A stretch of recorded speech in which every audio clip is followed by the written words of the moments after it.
सम्मानित सीनियर अधिवक्ता और मेरे प्रिय कनिष्ठ अभियंता,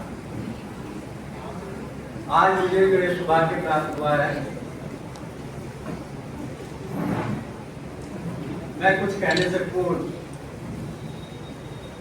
इस व्यवसाय में आने पर जिस महानुभूति ने मुझे इस योग्य बनाया कि मैं आज आपके सामने अपने विचार रख सकूं, आपको कुछ ज्ञान दे सकूं, वो है स्वर्गीय नैन सिंह जी।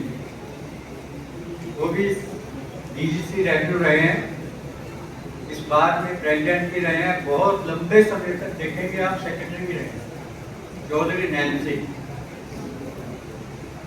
मैं उसके साथ साथ आज अपने उन सम्मानित सीनियर अधिवक्ताओं को भी याद करूंगा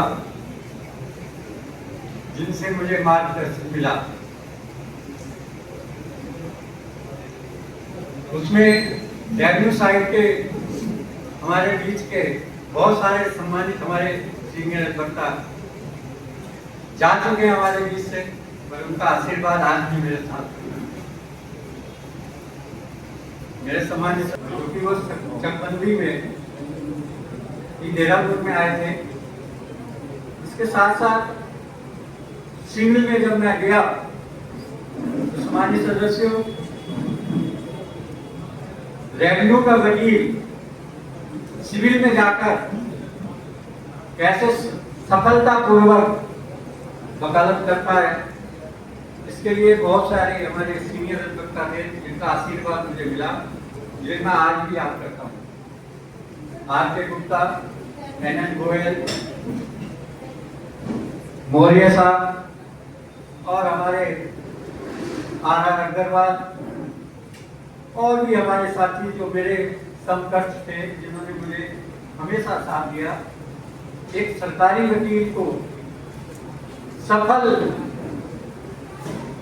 करने के लिए उन्होंने मेरा पूरा सहयोग किया। होती है, क्रिमिनल में जाएगा, आसानी से जाकर केस भी करेगा, वकालत करेगा, फौजदारी में जाएगा, करेगा, पर रेवेन्यू साइड में जब वो जाने की कोशिश करता है तो उसके जैसा पहाड़ दिखाई देता है, पता नहीं क्या है। हमारे सदस्यों, ये ही कमी है सोच में। पहली बात क्या कमी है कि रेवेन्यू साइड में प्रैक्टिस करने वाला व्यक्ति सिविल साइड का प्रांगत होता है, सभी जानकारी रखता है। रेवेन्यू साइड में अगर आप आते हो तो आपको एक्स्ट्रा नॉलेज होती है, रेवेन्यू रिकॉर्ड की नॉलेज होती है।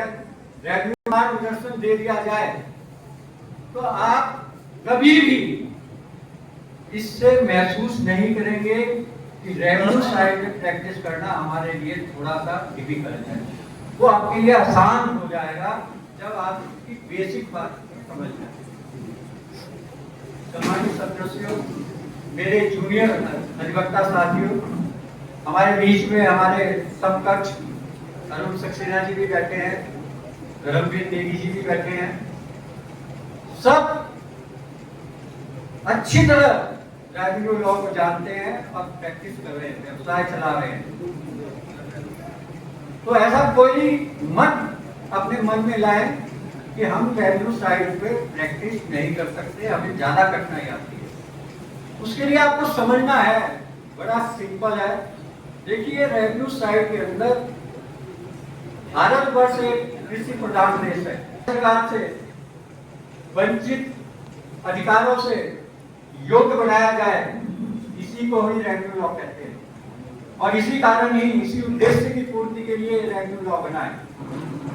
इसके अंदर सबसे पहले हमको ये जानकारी मोटी चाहिए कि वैसे तो सिविल न्यायालय में आप जाएंगे या फौजदारी में जाएंगे तो आपको 10-10, 15-15 अधिनियम, नियम, कानून पढ़ने पड़ते हैं। तो ऐसा ही यहाँ पर भी है। ये मत सोचिए कि यहाँ भी एक किताब उठाई और काम हो गया, नहीं।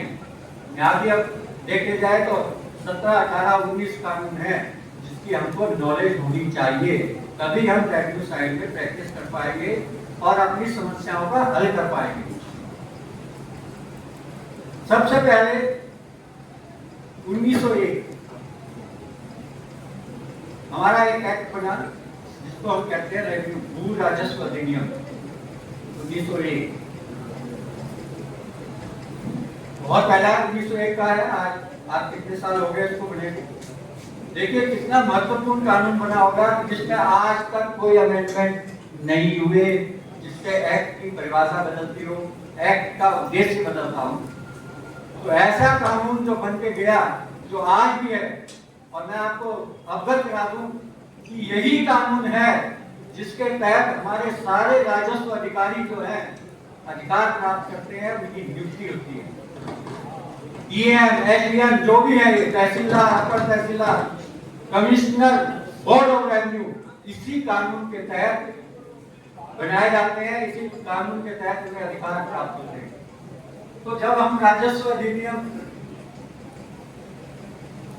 1901 की बात करते हैं तो हमारे सामने एक बड़ी भारी परेशानी उत्पन्न होती है जो हम लोगों को समझ लेनी चाहिए।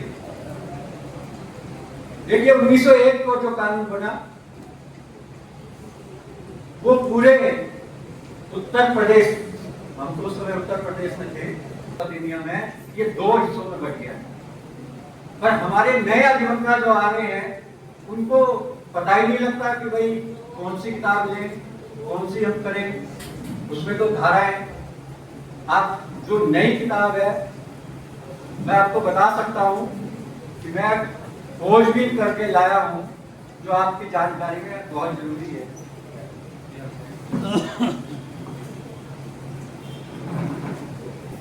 हालांकि बहुत पुरानी किताब है, इसके अंदर भी वो सेक्शन नहीं है जो पुराने पूरे रेवेन्यू एक्ट 1901 पर लागू थे, वो आज भी लागू है, इस क्षेत्र में लागू है।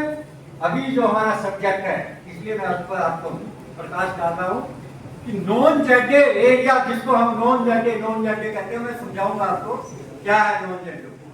नॉन जेडे के अंदर जो एलआर एक्ट एप्लीकेबल है वो इन किताबों में नहीं है। वो बहुत कम किताबें उपलब्ध है। इसके अंदर भी आप देखेंगे ये मिल गया, ला रखा था मैंने। देखिए वैसे इतनी पतली सी किताब है जो पूरी है, इतनी है ये, और ये इतनी मोटी सी किताब है, या इतनी मोटी मैं और भी ले आऊं तो आपको इसमें परिवर्तन मिलेगा। ये वो किताब है जो आज भी पूरी तरह लागू है। उसे आप जेडे क्षेत्र कह लो, नॉन जेडे कह लो, पर नॉन जेडे और जेडे के अंदर यही फर्क आपको पहला समझना पड़ेगा कि नॉन जेडे क्षेत्र के अंदर ये पूरी किताब एप्लीकेबल है। इसके अंदर हमको जब समझना है तो इसके अंदर क्या करा कि जब जेडे एप्लीकेबल हुआ 1950 में, तो इसके बहुत सारे सेक्शन, एक आध चैप्टर यहाँ से हटा दिया गया। पर जब नॉन जेडे की बात आएगी तो नॉन जेडे के अंदर